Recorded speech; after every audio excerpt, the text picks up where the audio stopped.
Talk to me about like rank and rent versus affiliate marketing. A lot of people out there were looking for affiliate marketing. Maybe they tried affiliate marketing in the past. There's pros and cons to it. It's cheap to get started. There's a lot of saturation issues. Dan, tell me from your perspective. I'm sure you've looked into affiliate marketing in the past. What's your thoughts on affiliate marketing versus like rank and rent? Why did you choose rank and rent as the model for you? I think I'd start out by saying I love affiliate marketing, but I don't think I love it in the same way everyone else does. And I'm going to tell you exactly why. So, if we look at affiliate marketing, the barrier to entry is basically zero. You can go on all these different sites, you can sign up with different companies that have affiliate programs, and it doesn't matter what country you're in, how good your English is, how good your English isn't, nothing matters. Everyone's approved. So what that does right off the bat is it creates massive competition in the marketplace, which is something that I don't necessarily want to be a part of. But I love the lean and mean area of affiliate marketing, meaning they can get their different assets up on the internet and they can start creating commissions from that. And a lot of people in India do that have computer access that still need to make money, and that money means a lot to them over there. Yeah, the difference, they'll work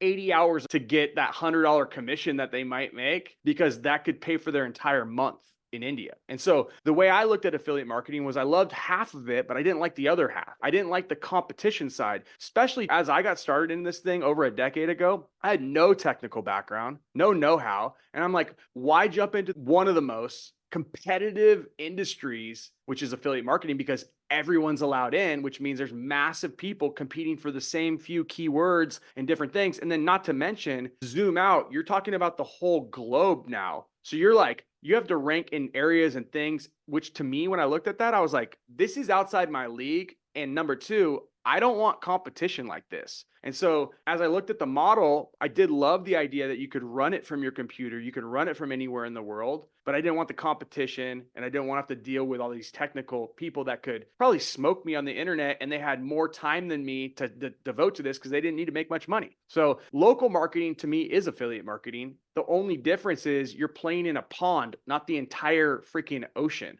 right? This little tiny pond in your little backyard. And generally speaking, I don't care what niche it is, I don't care how big the city is, there's usually only 20 or 30 different companies at most that you're competing with in the little local pond or little local market that you're trying to do business in. The reason why people from other countries like India who may struggle with their English or the time zones are different. I'm not saying they can't do it, but I'm just saying the reason they might struggle is they don't have that local touch in that local market. And so they a lot of times shy away from the local lead gen model because they don't want to have any sort of conversation. They want to be able to go on a website, get the how much commission they can make, and then they want to go out and make whatever they can make from those affiliate sales. Local, we just add one more step, but we subtract the biggest barrier to entry or the biggest problem, which is this mass amount of people that you're competing with. If I only have to compete with a handful of different local marketers or local business owners who don't know how to do this stuff, I'm going to beat them every time. But if I have to compete with people in other countries that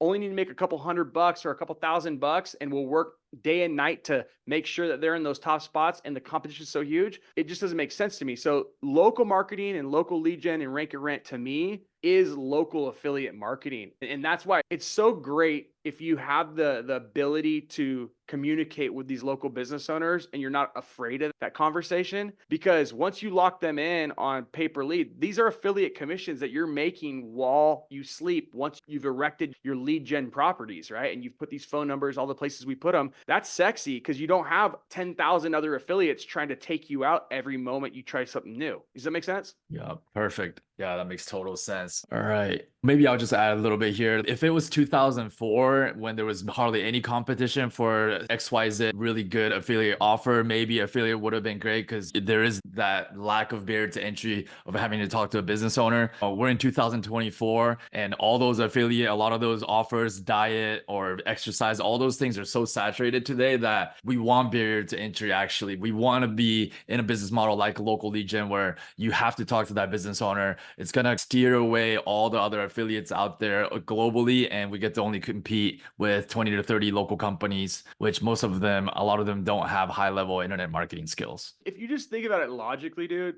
if you were going to start a coffee stand and you look and you're like, I'm going to start this coffee stand, and you look down the road and there was 500 coffee stands just side by side, like you wouldn't enter that market. You'd be like, this is way too saturated. There's way too many players in this thing. You know what I'm saying? So I just take the same logical way I would look at a brick and mortar business and how much competition is in the town. I look at the same thing on an internet business. If I'm going to compete against 10,000 affiliate marketers, like I'm already screwed day one. No way I'm opening that business. So I think if you just logically think through competition, saturation, and realize that in most local markets, there's no more than, I'm saying 30, but sometimes it's 5 businesses you're competing against. Sometimes it's 8. And you're like, this is a much better, like my odds just went up exponentially. You added one level of difficulty, which is the local side of it, which means you have to have an interaction. Could be an email, could be the phone whisper. Okay. Harder for someone maybe in another country to do, especially if they don't have English that's broken, and a little bit more difficult, not undoable, but definitely makes them shy away. The main affiliate type people that are in that market makes them shy away because they don't want the interaction. They want nothing to do with it. They just want to be able to get a commission if someone clicks on their link and buys it. I want to get a commission if someone clicks on my link and buys it as well, or calls my